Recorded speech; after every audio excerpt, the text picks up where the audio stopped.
New videos every day.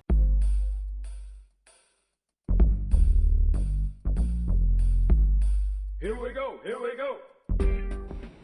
Today I'm actually going to talk about weight loss, but also about what I do. And, first of all, my name is Joseph Strickland. I'm an applied clinical nutritionist here in Austin, Texas. And a lot of times when I tell somebody I'm an applied clinical nutritionist, they ask me, what's that? So I'm going to start out by answering what that is. An applied clinical nutritionist is someone who applies nutrition to whatever's going on with the person. So we find out what different things or situations a person's facing physically, whether they've got excess weight, their stomach hurts, they've got fungus, whatever the problem is. And we look at, and if you've ever heard the old saying, you are what you eat, it's very true. And unfortunately, if you've got something wrong with you, a lot of times it can be traced back to what you're eating, what you're doing in your day-to-day life. So we actually take that concept and utilize it clinically to help a person overcome whatever they might be facing. So in a nutshell, that's what we do. And we use different techniques to do that. And I'm going to go over the main one that I use in my clinic today. But also, I wanted to explain why I got into nutrition. It has an interesting story behind it. My father was 490 pounds, and I grew up eating probably not the best diet. I grew up during the 80s when you're a child watching TV, you're watching McDonald's commercials, Ronald McDonald, things like that. So I really liked McDonald's and a lot of the fast food type of food that was out there. So, of course, I grew up a little chubby. In high school, I was active enough to kind of overcome that, and I lost a little bit of weight, so I wasn't too bad in high school. And then after high school, I was eating a large pizza a night and, eating at Denny's and things like that, so I was gaining weight. And I got up to 232 pounds and realized at that point, I had to change what I was doing or else it was going to continue to go the way it was going. I also got very ill. I had staph infections, which caused me to, go to a medical doctor, and I asked him, well, what's causing this? Why is this happening to me? He said, I really don't know, but you need to take the antibiotic because that's what's going to handle it. So I did 5 courses of antibiotics. It kept coming back after each round. And finally, once I realized that the doctor didn't necessarily know what was causing it, I had to look at what was causing it. If you're driving in the car and the oil light comes on, putting tape over the oil light doesn't really fix the problem. So that's kind of what I was running into. The antibiotic is kind of like that tape on that oil light. So what I did is I researched what would work or what could help me. And I found muscle testing, which I'm going to demonstrate for you a little later. But long story short, I found out I was allergic to tomatoes and I was allergic to chocolate. Along with an immune program, I was good to go. I lost weight from there, had to learn nutrition in order to figure a lot of that out. So that's why I ended up as a nutritionist. I wasn't necessarily planning to go down that road, but because I got ill from eating bad, it was just in our society. It's kind of, if you've ever seen the movie Super Size Me, you know what can happen if you eat McDonald's 3 times a day, every day. It's not a good idea. The guy almost goes into liver failure after 30 days of this kind of diet. So that's kind of where I was when I was younger, and so now I'm helping people get out of that kind of lifestyle, which we've gotten ourselves into in America. But today, before I go into the topic of weight loss, are there any specific questions from anybody here on weight loss? Anybody? No? Okay, good. So I'm just going to dive right in. And I have an outline here prepared. That way I stay on topic. All right, so first thing about weight loss is, when I was a kid, my father was about the only fat man I saw. I'd walk around, most of the people that I saw were fairly skinny around me. Now, it's quite a different picture. You walk into Walmart, wow, people have really gotten bigger. It's an epidemic problem. When you go and you see more big people than you see small people, obviously there's something going on, right? So there's a lot of different reasons for that. One of them is, the amount of TV we watch. Kids play video games now. That started when I was a kid, actually. I was playing Mario and Super Mario Brothers and things like that. So that actually started a while ago, but we're starting to see the effects of that now as, they have portable gaming devices that kids can play literally from when they wake up. They can just do that, and then they can play video games, and they can watch TV, and then watch movies. So, couch potatoes, things like that. That's one cause. The other one is a go lifestyle.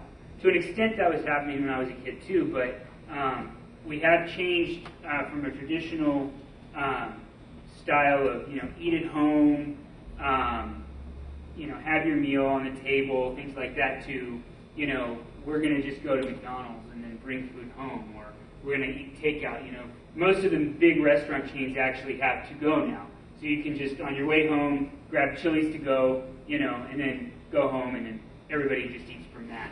So eating out, and of course the portion sizes when you eat out are a lot bigger than when you're cooking at home.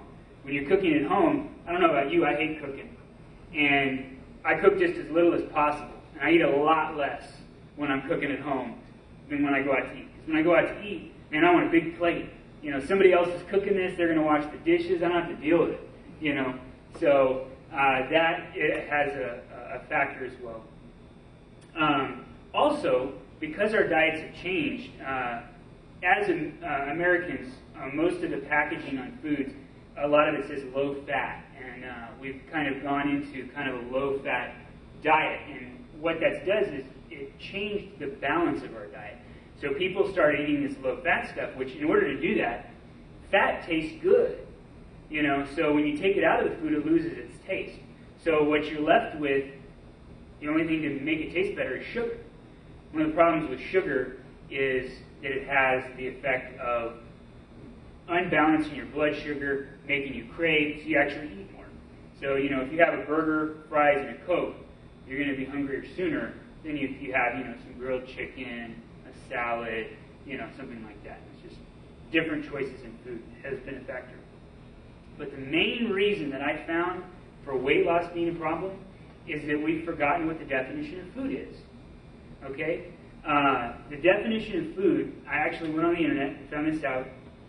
It is any nourishing substance that is eaten, drunk, or otherwise taken into the body to sustain life, provide energy, or promote growth. Food is actually something that you eat in order to keep your body alive and to survive. It's very similar to gas in the car. You put gas in the car so you can go down the road. Well, the same thing is true with your body. You're giving it nutrients so that it can survive. And unfortunately, it's easy to go into, man, it tastes good, and then kind of get into a situation where you maybe have a donut every once in a while, which there's no reason to eat that other than that it tastes good. So when that happens, when we look at food in a different perspective, and we start eating for fun or pleasure, or because there's a group of people, we kind of move away from what it's meant for, and can get into a situation where we're eating more than we're supposed to, or for fun, or various other reasons. And so, food, to close as far as that goes, food is not a Twinkie, that can sit on a shelf for 3 months and look the same, or it's not a Big Mac which sits on the shelf and looks the same 5 years later. This is not food. However, I will agree with you, it can taste really good. I love Twinkies, but it's not food. It's just not. So what I wanted to show here is what happens when we eat things that are not foods. For instance, wheat. What they do is they strip out. They need it to sit on the shelf. If you've got something that you're going to sell, like a Twinkie that can just stay on the shelf, it's got wheat in there. And they actually strip out a lot of the stuff that would make it go bad. In other words, bacteria could eat it and it could grow, and so then you get sick if you ate it. So what happens is they take away the nutrition. So then when you eat these substances, you actually get a nutritional deficiency.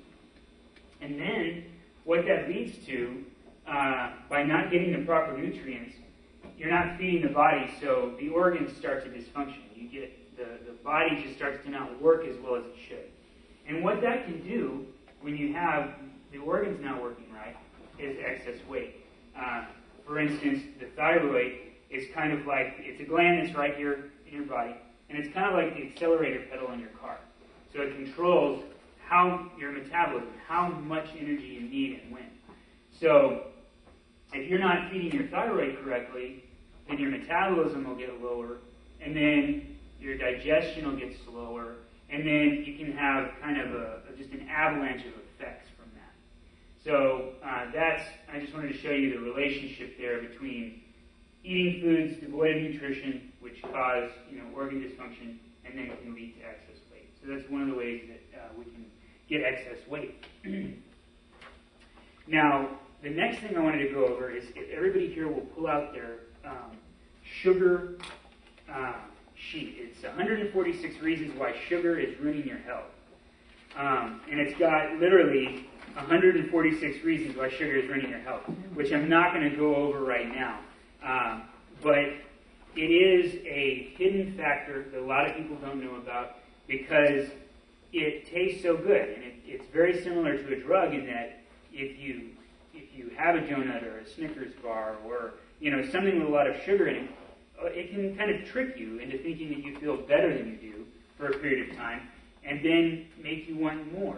And then you have a little more, and then you want more. And then you can get into a situation where you think it's actually helping you, that you need it to get throughout the day. But actually it's doing these 146 different things to your body by eating that and getting kind of stuck on it. And what I'm going to do is actually go over a questionnaire to find out if you do have a problem with sugar. And I'm just going to read these questions. Just answer to yourself. You don't have to answer out loud. Just kind of keep in mind whether it's true or false. First question. I do not eat refined sugar every day. True or false? I can go for more than a day without eating some type of sugar-containing food. True or false? I never have cravings for sugar, coffee, chocolate, peanut butter, or alcohol. True or false? I've never hidden candy or other sweets around my home in order to find and eat them later. I like that one, by the way. I can stop after eating one piece of candy or one bite of pastry. I know I can. There are times when I have no sugar of any kind in my home. I can go for 3 or more hours without eating and not experience the shakes, fatigue, perspiration, irritability, depression, or anxiety. I can have candy and other sweets in my home and not eat them. I do not eat something sweet after each meal. I rarely drink coffee and eat donuts or sweet rolls for breakfast. Almost done, got 2 more. I can go for more than an hour after waking up in the morning without eating. And the last one, I can go from one day to the next without drinking a sweetened soft drink. Okay? So you have your answers there. So now I'm going to give you the quiz results. If you answered false to more than 4 of the statements, chances are you are probably sugar sensitive. You are probably allergic to sugar and also addicted to it. The same way an alcoholic is addicted to alcohol. You crave sugar, have withdrawal symptoms when you don't get it, and probably feel better for a short time after you've eaten it. In eating sugar to feel better, you are actually making your condition worse. It's kind of what I was going over just a minute ago. If you answered false to 4 statements or fewer, it does not mean you don't have a problem with sugar. You may not be addicted to it, but perhaps you don't quite realize just how much sugar you are eating. Okay, so that's the results of the sugar quiz. And you can see how truly epidemic that is. And just I remember as a kid going through the stores, and you didn't see the big pastry aisle, Sara Lee and a lot of these different Pillsbury foods and things like that have just become very popular, that kids eat on a day-to-day basis. I mean, in the Lunchables, they even have the sugar treat with each, lunch meal. It's got the little treat in it. So kind of, kids get exposed to sugar and want sugar, and then, that kind of can continue into adulthood. So, if you are a sugar addict, the question is it something you want to handle? Is it something that you definitely see as a problem and that you want to handle it? 2, how is it affecting your life? If you are addicted to sugar, are you craving it so much that it's affecting your normal day-to-day life? Is it making it so that you are overweight because of it. And what is it going to be like in the future if you don't handle it? For instance, if you just keep doing, the definition of insanity is just doing the same thing over and over and expecting a different result. So if you're eating sugar on a day-to-day basis and you go, well, I'm going to lose the weight in 3 months, it'll just go away. Unfortunately, it's probably not, unless you do something to change that. The next question is, how serious are you about handling this? Is it something that you really want to do, or is it, I could do that, or I could, watch TV, something like that. And if you are serious about handling this once and for all, there is hope, and I can help.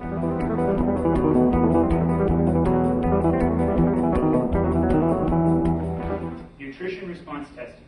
And actually, I'm going to have Shannon come up here, and I'm going to demonstrate what nutrition response testing is. So, Shannon, you'll come up here and give them an example of this.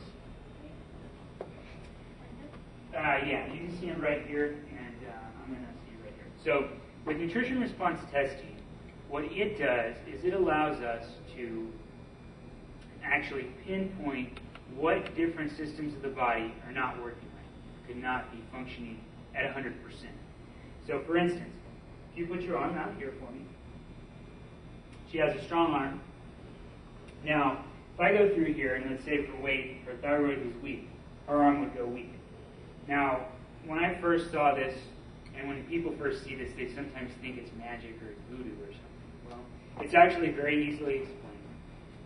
If you go to your house and you've got the lights on in all the different rooms, well, somewhere in your house there's a circuit breaker, and you can actually flip the circuit breaker and it'll turn off the lights for a certain area. Well, that's what, in effect, what this testing allows us to do. See, we start out with a strong muscle, circuit breaker's fine. We find a circuit that's tripped, and it makes that go weak. So by focusing on those different points that are weak, we're able to then find out what to do to fix it. So for example, her thyroid is weak, so we would actually find a supplement that we can put on her body and then test that and see that it goes strong. And the way that works is her body has energy around it, and this has energy around it. This comes back to Carolean photography from the 60s. They used to take little pictures and call it the aura. You could actually see the color of the person or whatnot. So she definitely has energy around her, and this has energy around it. Another example or a way to understand this is the sun. If you stand in front of the window, you can feel the energy from the sun. Same thing is true here. This has energy, it comes through the glass here, and we can see how that affects the body. So by doing that, nutrition response testing lets us know what nutrition we need to add into the person's program to make it so that they don't have that organ dysfunction. So we can fix the organ dysfunction by targeting the nutritional deficiencies that the person has. Thank you so much.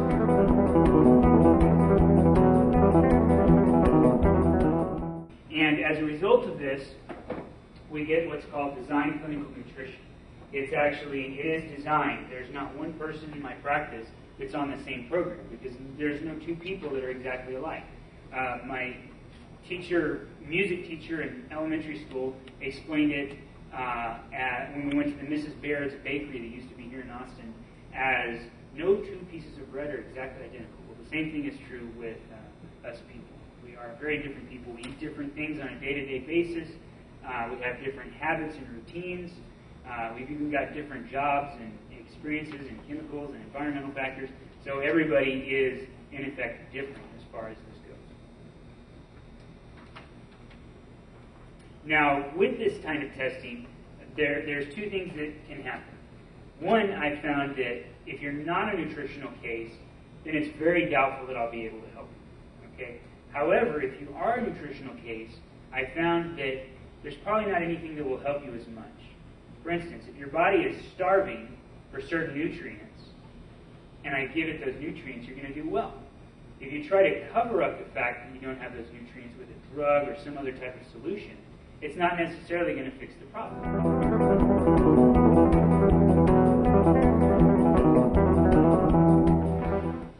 actually working on your overall health, and in doing so, it's very safe and natural because everything I do is all whole food based. There's no drugs included in the program, so it's a very safe product for standard process. That's the supplements that I use. They're a whole food company that's been around since 1929. I found that they work time and time again. I can just depend on them, and I know that those supplements are going to be working. Okay? Now, one thing about this program is you have to have an open mind in order to try a different approach. This is not your typical healthcare treatment. You know, you're not going to come in and just receive a drug for a specific symptom, or, you know, you're not going to come in and just get a specific supplement because of some problem that you're having. Actually, it is a matter of finding what is specifically wrong with your body and then working on a program to fix it. And as a result, we're working on fixing your health first and then your weight problem second. In other words, we're working to get you healthy so that your body then isn't holding on to excess weight. And keep in mind that this process is not a quick fix. And in fact, I actually brought one of my patients here that I've been working with. She's been a patient for the last 2 years. Of course, she started getting better before 2 years. It didn't take her 2 years to get better. She started getting results pretty well, but she tells it better than I do, so I'm going to have her come up and just tell you about her experience in my practice. Her name is Shannon.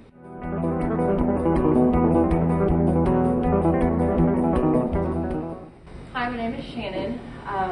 I have been seeing Joe now for about 2 years, and when I first came to Joe, I did not have an appetite. I never wanted to eat.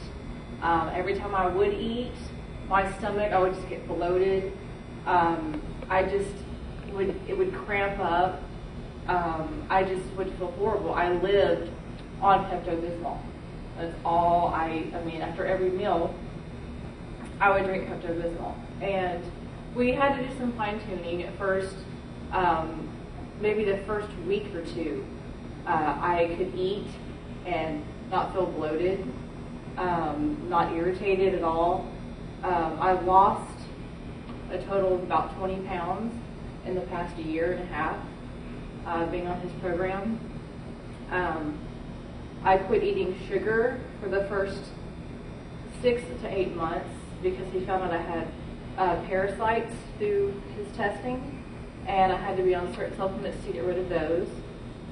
So it's not just about the supplements though. You have to also, eat right. I'm eating better. I don't eat as much fast food. I eat a lot of meats and vegetables, and I'm feeling wonderful, and I will keep seeing Joe and keep on this program.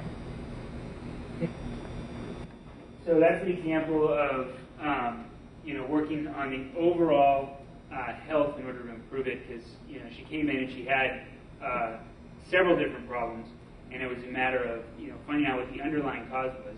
Most of the time when you go into an office, you're not going to go with parasites. In Mexico, they might, but not here in the U.S. It's not really a commonly diagnosed problem. So she would have gone on possibly and continued to have that problem drinking Pepto-Bismol. And then, unfortunately, if we hadn't caught that, Pepto-Bismol definitely wouldn't have killed the parasites. Continuing to eat sugar would have made it worse. And then she might have ended up on some, who knows what drug, which then caused problems with the liver, on and on and on. So luckily we caught her when she was young, and she'll continue to stay healthy and do well. And thank you all for watching on the internet.